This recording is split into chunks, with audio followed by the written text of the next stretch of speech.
Hello, moi c'est Lucie, la cofondatrice de Pièces Rapportées. J'ai créé Pièces Rapportées avec Camille en 2022. Notre volonté? Mettre en avant de petites marques de puzzles éco-responsables, fabriquées en Europe et le travail d'illustratrices et d'illustrateurs de talent. Après 2 ans, on a réalisé notre rêve, lancé notre propre collection de puzzles. Des puzzles qui font du bien, colorés, feel good et fabriqués en France. On a sélectionné 4 illustratrices coup de cœur et on leur a demandé leur propre définition du bonheur. Et comme mettre en avant le travail des illustratrices nous tient vraiment à cœur, on s'est dit que ça pouvait être sympa d'enregistrer une conversation afin de mieux les connaître, se plonger dans leur univers et découvrir les coulisses de leurs illustrations originales pour cette première collection de puzzles pièces rapportées. Alors installez-vous confortablement, accompagné d'un thé fumant, d'un bon café ou tout simplement en faisant un puzzle. On a beaucoup de choses à se raconter.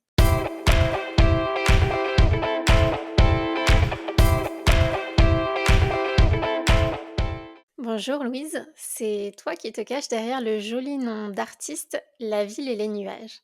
Comment as-tu l'idée de ce joli prénom? Alors, c'est une histoire un petit peu, étonnante dans la mesure où je cherchais en fait à changer de nom de compte Instagram quand j'étais encore à l'école Mhm. et je savais pas trop quoi prendre. Je me disais: «Est-ce que je mets mon nom et mon prénom?» mais j'ai un nom de famille assez banal donc ça allait pas marquer forcément les esprits et en fait, à cette époque-là et encore aujourd'hui d'ailleurs, Jean-Charles de Castelbajac, dessine et dessinait à la craie, sur les murs de Paris et il avait écrit une sorte de petit poème, qui était vraiment dans le quartier de mon école et en sortant de l'école, j'ai vu ça et c'était une phrase, alors je l'ai plus la phrase exacte et j'ai même pas de photo de ce truc, c'est dommage, mais c'était, «Dans la ville et les nuages, je t'attendrai» ou quelque chose comme ça et en fait, j'avais trouvé ça vraiment joli et je m'étais dit: «Bah, ça fait un beau nom».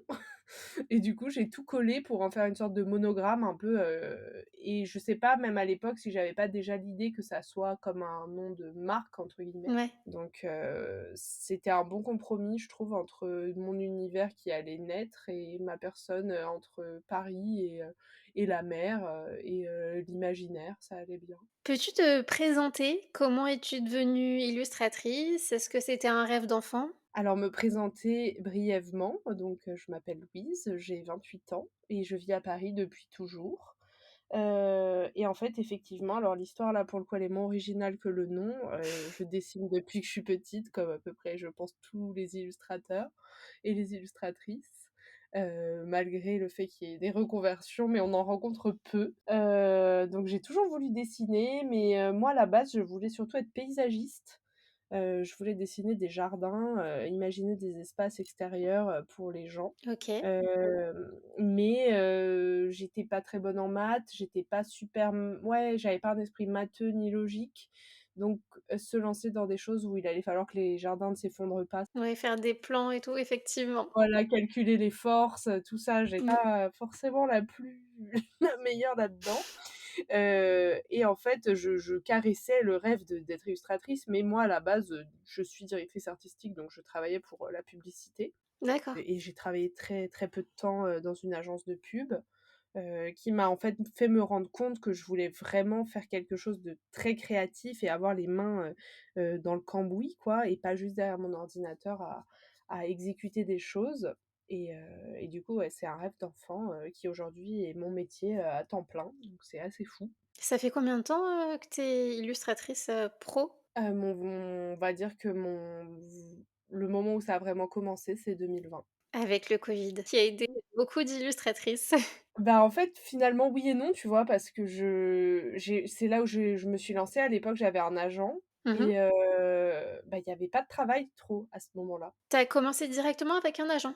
En fait, j'ai remporté un prix qui s'appelle le prix des agents associés, Ok. qui est le prix des agents d'illustrateurs de Paris, hein, de France et de Paris et donc j'ai remporté ce prix-là, donc ça m'a vachement donné confiance en moi. Je me suis dit: «OK, waouh, C'est bon, je peux y ce aller. que je fais, c'est pas si nul» et grâce à cette rencontre, enfin grâce à ce prix, pardon, j'ai rencontré mon agent de l'époque, qui n'est plus mon agent aujourd'hui. Mais en fait, je suis assez rapidement rentrée dans ce monde-là, par cette porte.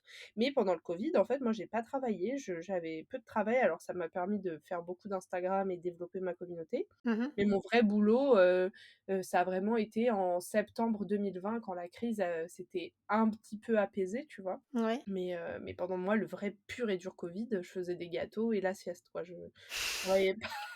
Comme beaucoup aussi, hein. Non, non, c'était pas une période facile non plus parce que quand tu te lances, tu te dis: «Bah mince, il y a cet énorme trou, qu'est-ce que ça va donner, quoi?» C'est ça, toi, en fait, tu t'es lancé juste avant et Ouais, du coup, tu eu le creux de la vague en disant: ouais, «Ouh là!» voilà, exactement. J'avais, peut-être, tu sais, 2-3 petits trucs à droite à gauche qui étaient pas rémunérés, mais qui étaient très stylés aussi, Mmh. mais c'était pas des vrais boulots, comme, aujourd'hui, c'est le cas, quoi. Ouais, à partir de quel moment tu as pris la décision de basculer de DA, donc directrice artistique, à illustratrice à 100? Bah, en fait, je sais même pas si on peut autant séparer les 2 métiers parce que je me rends compte que la direction artistique, c'est quand même le fond de la chose, dans le sens où bâtir une marque, bâtir une image et bâtir un style, ça se fait grâce à la direction artistique, Mmh, en sachant où tu vas et comment tu y vas. Donc en fait, les 2 sont quand même étroitement corrélés. mmh. Donc finalement, moi, j'arrive moins à différencier les 2 aujourd'hui. Surtout qu'en plus, maintenant, je fais pas mal d'éditions aussi, où je fais carrément, la mise en page des livres, la mise en page des couves. Donc au final, tu vois, c'est un peu, multicasquette, tout mélangé, quoi. Oui, c'est une force au final et c'est des compétences que tu as acquis et que tu utilises, dans ton travail au quotidien. Complètement, vraiment, vraiment tous les jours, quoi. Je sens que c'est une vraie force, quoi. Régulièrement sur Instagram, tu partages tes illustrations qui respirent la bonne humeur. C'est d'ailleurs comme ça que j'ai découvert ton travail. Pour ceux qui ne te connaissent pas, comment décrirais-tu ton univers? Où trouves-tu ton inspiration au quotidien? Un mot pour décrire mon univers, je pense que ça serait, optimiste. Et coloré, mais bon ça, ça tombe un peu sous le sens. Et pour mon inspiration, bah, finalement, j'ai pas une source d'inspiration, où je sais m'y réfugier dès que je suis un peu en manque d'idées et tout. Je pense que c'est plutôt, les émotions que je vis et que mes proches vivent, qui fait que j'ai envie de créer, Mmh, et par exemple les posts du lundi qui sont les posts, un peu good vibes de la semaine, je les crée soit en fonction de ce que moi je ressens, soit en fonction de ce que ouais, ressent, ma mère, ma meilleure pote, mon copain, qu'est je me dis: «Qu'est-ce qu'eux, ils aimeraient lire demain matin?» En sachant, quel stress ils traversent ou quel moment ils traversent et finalement, bah, on est des petits humains qui ressentons beaucoup les mêmes choses le lundi matin. c'est vrai. Donc ça résonne souvent chez les gens. Donc mon inspiration, ouais, elle vient vraiment de ça, de la vraie vie, quoi. Et quel médium tu as l'habitude d'utiliser pour tes créations? Est-ce qu'il y en a un que tu aimerais bien éventuellement tester? Alors moi, je suis sur du médium, digital. D'accord, J'ai toujours en fait, non, c'est pas vrai. J'ai été au crayon de couleur, je travaillais beaucoup au crayon de couleur, OK. mais je me suis rendu compte que le scan, rendait pas forcément justice à mon travail Mmh. et j'avais pas la patience pour retaper mes illus pour qu'elles redeviennent ce qu'elles étaient sur le papier. Pour les retravailler, ouais. Et en fait, je me suis aussi rendu compte que c'était un peu pénalisant, vis-à-vis des clients. Ils arrivaient peut-être moins à se projeter dans des choses, immédiatement traditionnelles ou alors il faut qu'ils se disent que ça va peut-être prendre plus de temps, qu'il va y avoir moins de marge de manœuvre. Et moi, j'ai une façon de travailler assez souple, dans le sens où si ça plaît Mmh. pas, je peux complètement effacer ce que j'ai fait et repartir sur autre chose, ça me gêne pas du tout. Alors que lorsqu'on a fait une illu tradi, bah, tu as beaucoup plus de difficultés, je pense, à mettre à la poubelle un truc où tu as passé vraiment beaucoup de temps. Puis pour le coup, tu peux moins faire de modifications. Une fois Voilà. que tu as fait ton trait, tu l'as fait, quoi. C'est clair et alors par contre, j'admire énormément les artistes qui travaillent en tradi et qui font de la presse, de la pub et tout parce que, bah, c'est magnifique, hein, le Mmh.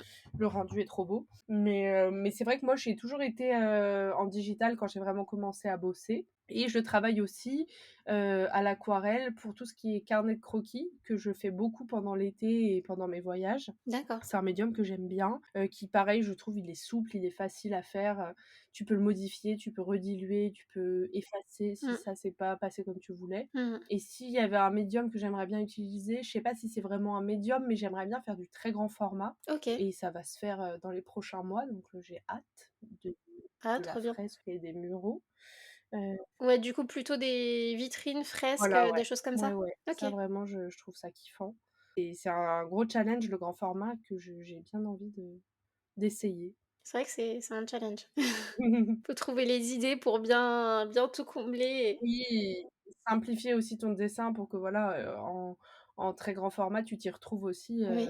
en faisant un quadrillage ou en projetant, c'est Mmh. plus simple, mais ouais, c'est pas pareil de passer du à plat 2D au mur, Oui, même la dimension en plus change, Ouais, complètement, oui, oui, puis l'appréhension du dessin est pas du tout la même que, bah, pour un puzzle, par exemple, tu vois? C'est mmh, vraiment très, très différent. ouais. On peut retrouver ton travail sur Instagram, qui est largement relayé d'ailleurs, notamment les lundis, mais tu collabores aussi avec des marques. Peux-tu nous parler de quelques-uns de tes projets et lequel as-tu préféré faire? Le projet que j'ai préféré, bah, j'en ai plusieurs.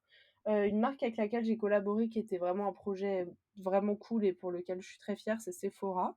Ouais, L'an dernier, on a travaillé pour la journée des droits des femmes ensemble. On a produit des images, qui étaient sur le site de Sephora, en fait, pendant les 24 heures, du 8 mars. OK. Ça, c'était vraiment très stylé. On a fait des gifs, on a fait des vidéos, enfin, c'était vraiment un énorme projet avec une très grosse marque, qui était quand même, qui m'a fait confiance. Donc du coup sur leur site Ouais, c'est ça, en digital uniquement. uniquement? OK. Et en fait, ils avaient fait cette campagne avec plein d'illustrateurs dans plein de pays, Mmh. et c'était trop cool parce que chaque illustrateur et illustratrice avait livré un peu sa vision de la sororité, de tous ces sujets, là, avec vraiment, la charte Sephora en couleurs, quoi. Mmh. Donc c'était vraiment très, très cool. Un autre projet que j'ai fait que j'aime beaucoup, qui est pas vraiment une marque, mais c'est un livre que j'ai sorti qui s'appelle Tu gères et qui est un petit livre bleu que j'ai sorti en 2022 maintenant. Ça fait déjà 2 ans. Oui. Qui a vraiment très bien marché. C'était mon premier livre que j'ai édité avec Webedia. Alors c'est toujours étonnant, d'entendre Webedia comme éditeur, puisque d'habitude c'est pas vraiment leur métier. Mais, on a sorti ce petit livre qui est un recueil de plein d'images et qui en fait a pris une proportion à laquelle je m'attendais pas du tout. Les gens ont adoré et ont commencé à les offrir, Oui, c'est vrai que c'est une très bonne idée cadeau, effectivement. dans les métiers du soin. Tu vois, je m'attendais vraiment pas à ce que ce livre, il vive, cette vie-là, quoi. Je sais qu'il y a plein de psychologues qui s'appuient sur ce livre, des gens dans le métier, dans le milieu hospitalier, des Ah ouais, enseignantes, vraiment qui s'en servent, avec des petits, avec des plus grands et des vieux aussi. pour tout le monde. Tout le monde et du coup, je suis vraiment fière de la vie qu'il a ce petit bouquin. Je pensais vraiment pas qu'il aurait Cet impact-là, ça. ah Ouais. trop bien. La santé mentale est une thématique qui est souvent abordée dans tes illustrations. Pourquoi ce sujet te tient-il à cœur? Est-ce que le Covid et les confinements répétés ont eu un impact sur ton envie d'en parler et ont impacté tes illustrations d'une manière ou d'une autre? Alors la santé mentale, oui, c'est vrai que ça a pris, beaucoup de place dans mon travail. Je m'en suis pas forcément rendu compte, Mmh. au fil du temps, mais j'ai vu après que ce que je proposais, ça pouvait aider et ça résonnait chez des personnes, qui rencontraient des difficultés dans leur vie, que ça soit des grosses difficultés ou des choses peut-être un peu «plus légères» entre guillemets. Mmh. Moi, le covid, ça a été une période plutôt, OK, vraiment, j'étais confinée avec mon copain, et c'était vraiment cool. Après, je sais que ça a été vraiment très difficile pour certains et que, bah, justement, les illustrations et les contenus proposés sur les réseaux, ça a beaucoup aidé les gens. Et en fait, au fur et à mesure, j'ai commencé moi à travailler, en fait, avec des organismes qui, avaient besoin d'illustrations, notamment l'association PSSM, qui est l'association des premiers secours en santé mentale. Et D'accord. avec eux, en fait, on a une collaboration sur le très long terme, dans le sens où ils proposent des carnets, d'accompagnement sur les maladies, mentales, enfin les troubles mentaux et moi j'ai illustré tous ces carnets-là, donc on est vraiment sur, la dépression, les troubles du comportement alimentaire, l'alcoolisme, tout ça. Et en fait, bah, de fil en aiguille, plus tu travailles dans ce milieu-là, plus ça t'intéresse, plus tu as envie de proposer des choses qui soient, pertinentes, mais en même temps pas déprimantes, Mmh. pour pouvoir aider les gens.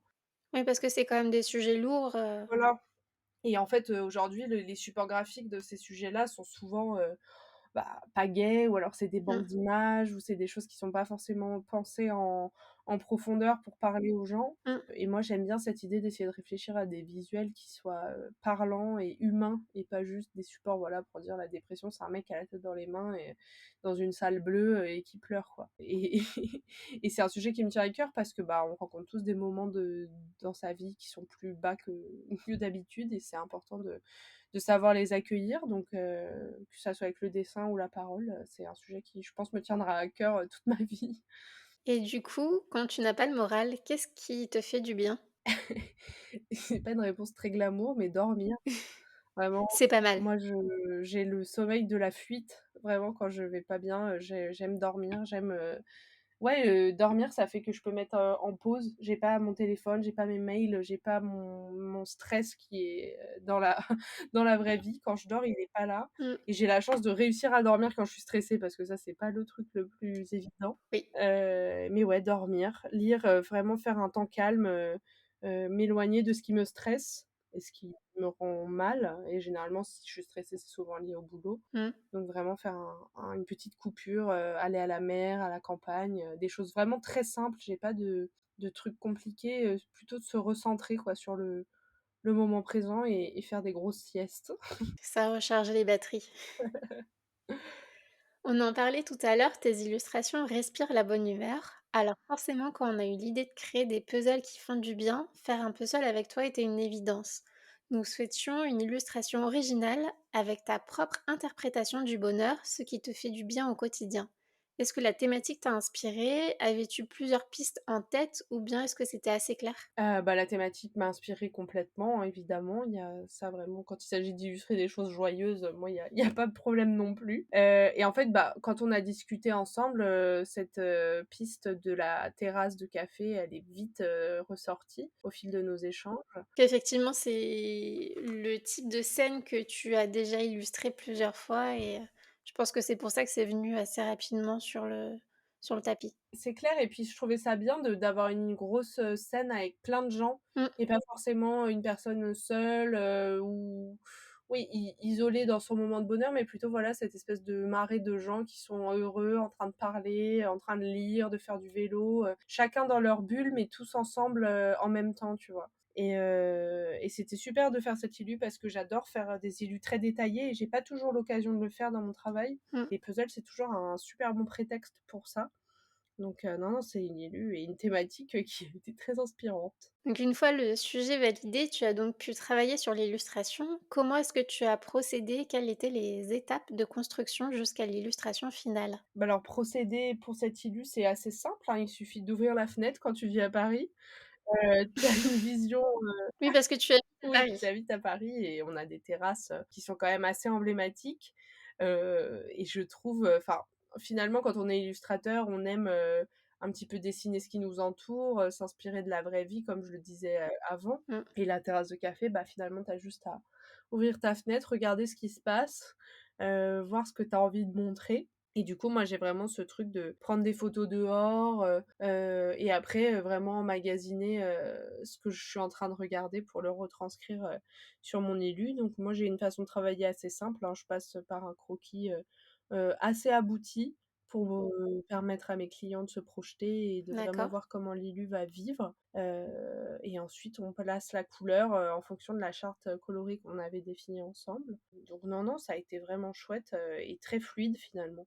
Oui, parce qu'après c'était juste définir en fait l'idée, qu'on avait ensemble, la thématique du puzzle et puis après nous ce qu'on voulait, bah, c'était juste une interprétation de toi de cette idée donc c'était ton style, tes couleurs, on n'avait rien à t'imposer et c'est pour ça que ça a été assez fluide, je pense. Complètement, ouais, ouais et puis on s'était bien calé en amont, Mmh. sur ce que vous aviez envie de voir et moi ça collait carrément à ce que j'avais envie de vous proposer donc c'était parfait. Alors justement, peux-tu nous décrire l'ambiance et la scène que tu as décidé d'illustrer? Donc tu parlais tout à l'heure d'une scène avec une terrasse de café. Oui, tout à fait. Bah, on est vraiment sur la petite terrasse typique. Alors je parle de Paris, mais cette terrasse, on peut la retrouver, aussi bien dans le sud de la France, que dans le nord, enfin vraiment partout en France. J'ai l'impression qu'on a quand même cette culture, de se mettre à table et de passer un moment, convivial ensemble Mmh. et moi, au-delà du café, je suis vraiment attachée à ces moments, de partage, autour de quelque chose, d'une boisson, d'un repas. Ouais, je me souviens quand on s'était eu, justement et qu'on avait parlé du sujet de l'illustration, tu m'avais dit, «La thématique, je veux surtout que ça soit la convivialité» Ouais. et c'est vraiment ce qui ressort, je trouve, dans ton illustration. Ah bah, je suis contente si c'est vraiment, ce que tu y vois parce que c'était l'idée aussi de ce truc un peu fourmillant, de tous ces gens, qui passent un moment ensemble. Alors on sait pas s'ils passent un bon ou un mauvais moment, on n'est pas dans leur discussion, mais Ils ont l'air en tout cas. ils ont l'air en tout cas. Et voilà, c'est ça, c'est vraiment, ouais, la convivialité, la chaleur humaine, je trouve que c'est ce que j'aime vraiment illustrer, en ce moment. Puis il y a plein de petits personnages qui sont différents. En fait, c'est un peu des petites scénettes, sur une seule illustration. Oui, exact. Tu as une personne qui fait du vélo, une autre qui est en train de marcher avec, sa baguette de pain, d'autres qui sont en train de discuter, voilà, il y a vraiment plein de personnages différents et puis je trouve que c'est sympa parce que chacun peut un peu s'identifier à son personnage. Oui, et puis je me disais quand la personne va faire le puzzle, ça va l'aider aussi de pouvoir avoir ces différentes petites scénettes, ces différents petits persos pour se repérer et vraiment du coup, en montant le puzzle, d'avoir, ces petits bouts de vie qui vont s'agglomérer un à un, Mmh, pour cette grande image, pour créer cette grande image à la fin, quoi. c'est ça et ce que j'ai beaucoup, beaucoup, beaucoup aimé dans ton illustration, c'est aussi le nom du café, Café Bisou. Est-ce que ça t'est venu comme ça ou Oui, complètement, je sais pas, je trouvais ça hyper mignon. Je je me suis dit que ça sonnait bien, puis la typo du B, c'est une lettre que j'aime bien faire, c'est une belle lettre, la lettre B. Un ronde avec un peu comme tes personnages, oui, avec plein d'arabesques, ouais, c'était pas mal. Ça faisait un clin d'œil d'ailleurs aux typos qu'on a sur les bistrots de Paris. c'est Mais vrai. ouais, je sais pas, je trouve que ça allait bien avec ce rose, ce café rose, bon, c'est un peu cliché de faire rose et bisous, mais en vrai, je trouve que ça fonctionnait quand même pas mal. Bah, en tout cas, moi j'ai adoré, donc on a validé. On l'a appelé café bisous, du coup. L'univers des puzzles ne t'est pas inconnu car tu as déjà sorti plusieurs puzzles. Peux-tu nous en parler? Comment es-tu venu à créer des puzzles? Est-ce qu'éventuellement tu fais des puzzles au quotidien? Qu'est-ce que tu apprécies dans ce type de produit? Et est-ce que c'était des illustrations originales à chaque fois? Alors les puzzles, j'en ai fait 2 jusqu'à présent. J'en ai fait un avec la petite épicerie qui était un puzzle pour les tout petits, avec, peu de pièces. Pour ce projet, on avait «réinterprété» entre guillemets une illustration, heu, qui était, dans mes annales depuis quelque temps, mais on a changé le petit personnage qui était au cœur de Lulu pour mettre un petit tigre pour que ça soit plus, enfantin qu'une femme dans les branchages, quoi. Ouais, je crois que de mémoire c'était un 250 ou 280 pièces. Oui, Mmh. 250, je crois que c'est ça exactement. Donc lui, c'était vraiment pour les jeunes et les moins jeunes d'ailleurs, hein, mais Mmh. c'est vrai que la cible, c'était quand même plutôt, jeunesse. Et ensuite, j'ai fait un puzzle avec le magazine, Vert, qui était un puzzle qu'on avait réalisé pour Noël. Donc les personnes pouvaient acheter le magazine et acheter le puzzle, en même temps. Une illustration, que j'ai faite, spécialement pour le magazine. D'accord. On avait pareil une thématique assez globale au projet, qui était je me souviens plus exactement, mais ça devait être le côté cocooning, se recentrer un peu, sur, le moment présent, quoi. Et donc on avait fait cette nana qui était dans une immense jungle, en intérieur, et là c'était cohérent puis encore plus puisque le magazine vert, c'est un magazine qui est tourné autour de la main verte, quoi, des plantes, de toutes ces Tout choses-là. à fait. Donc on avait vraiment ce travail, hyper végétal, qui était hyper cool à faire parce que pareil, c'était une illu très détaillée. C'était vraiment un projet sympa. Et lui, je sais plus combien de pièces c'était, ça devait être plus, c'était plus pour les adultes, donc il devait y en avoir plus, je sais plus. Et est-ce que tu aimes les puzzles? Est-ce que toi, sur ton temps, tu fais des puzzles éventuellement? Alors moi, j'en fais pas spécialement, tu vois? En toute honnêteté, si j'en fais, ça peut être pendant les vacances, avec Ouais. des copines. C'est pas un objet que j'ai forcément dans mon quotidien parce qu'en fait, j'ai pas tellement de place chez moi. Et je suis assez bordélique comme personne, donc je vois très bien que le puzzle que je vais avoir commencé à faire en 3 secondes, je vais le mettre par terre et ça va me rendre folle. Donc si je le fais, c'est vraiment dans des maisons de vacances, dans des endroits où j'ai eu de la place et où j'ai le temps de me poser dessus et que justement j'en profite pour que ce soit, un temps, calme et lent et où on va vraiment faire le truc à plusieurs. C'est ça, un moment de partage encore une fois. Complètement, moi j'aime bien cette idée de le faire avec des copines ou une copine au moins, mais ou avec ma maman, mais ouais, ça j'aime bien que ça soit lié à un moment de partage, complètement. Et qu'aimerais-tu dire à la Louise, à ses tout débuts? Bah, ça dépend, si c'est celle, qui était toute petite, j'ai envie de lui dire: «Continue ma belle à recopier les dessins de Margot Motin et Pénélope Bagieux, un jour, ça aura du sens». Et à celle qui s'est lancée, après ses études, après des études compliquées où beaucoup de bâtons dans les roues m'ont été mis et m'ont peut-être parfois découragée, je lui dirais de continuer à croire, en son rêve et que, tôt ou tard il aura du sens, et qu'il faut s'accrocher parfois dans la vie pour, réaliser ce qu'on veut. C'est pas toujours simple, mais ça vaut franchement vraiment, vraiment le coup. Louise, accroche-toi. Vraiment. C'est ce que me dit mon père, et il me le disait déjà à l'époque et il me le dit encore maintenant, donc c'est vraiment ça. Depuis nos débuts, Pièces rapportées nous permet de mettre en lumière le travail d'illustratrices et d'illustrateurs de talent. C'est ce qu'on a voulu faire à travers notre box puzzle et maintenant notre propre collection de puzzles. C'est maintenant à toi de nous faire découvrir une illustratrice ou un illustrateur dont tu aimes particulièrement le travail. Si ça t'arrange, tu peux même en donner deux. Hem, je pense que si je devais en donner un, je dirais alors elle est quand même assez connue, mais c'est Donna Wilson. C'est une artiste anglaise, Ok. heu, qui est un petit peu touche à tout finalement. Elle fait de l'illustration, des meubles, des peluches. Ah oui. Elle est incroyable, vraiment, c'est une personne hyper inspirante. Je sais pas, elle a une liberté dans sa création, dans ce qu'elle propose. Tout est un peu rigolo, un peu loufoque. Les bonshommes, ils ont des têtes un peu marrantes. C'est beaucoup d'animaux, mais pas forcément réalistes, tu vois?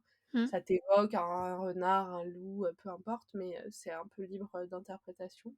C'est vraiment une artiste que j'adore. Une artiste avec un grand A. Exactement, puis en plus elle est anglaise, donc elle a vraiment tout ce que j'aime, dans une petite chaumière, des petits trucs, mignons anglais, enfin c'est vraiment j'adore. Et enfin, pour conclure, as-tu un projet de rêve, une collaboration que tu aimerais réaliser un jour? Ah bah, comme je te disais, j'aimerais vraiment faire plus de murs, de fresques, et j'aimerais beaucoup réaliser des vêtements, mais j'aimerais faire du prototype jusqu'à la fin, quoi. J'ai pas envie d'apposer mes illustrations juste sur des choses déjà existantes, j'aimerais vraiment penser une collection avec une marque. Ouais, c'est ça, créer ta propre collection. Ouais, une capsule, ensemble, je trouverais ça fou. C'est souvent revenu, là, sur les interviews, des illustratrices qu'on a faites jusqu'à présent. Ouais. Tu la dernière, donc on en a fait 4 et je crois qu'il y en a juste une qui nous a pas, cité le support textile, mais sinon c'est très, très souvent revenu. Ah ouais? Bah, ça m'étonne pas. Après, en illustration, on te propose souvent de faire du support textile en mode, sur un t-shirt, floquer un vêtement ou quoi. Mmh. Mais moi, c'est ouais, j'aimerais vraiment en plus, si c'était avec une marque, qui a un savoir-faire particulier, je trouverais ça vraiment génial. Beh, écoute, c'est tout ce qu'on te souhaite. Et si jamais on souhaitait te suivre sur les réseaux, où est-ce qu'on peut te retrouver? Et ben, on peut me retrouver sur Instagram, c'est La Ville et les Nuages avec un seul E. Sur mon site internet, c'est la même chose, et parfois sur TikTok quand l'envie m'en prend. Eh beh, écoute, merci Louise pour cette jolie conversation. Et merci à toi pour ce beau projet et pour cette petite, interview des plus sympathiques. Eh beh, je t'en prie. À bientôt. À bientôt.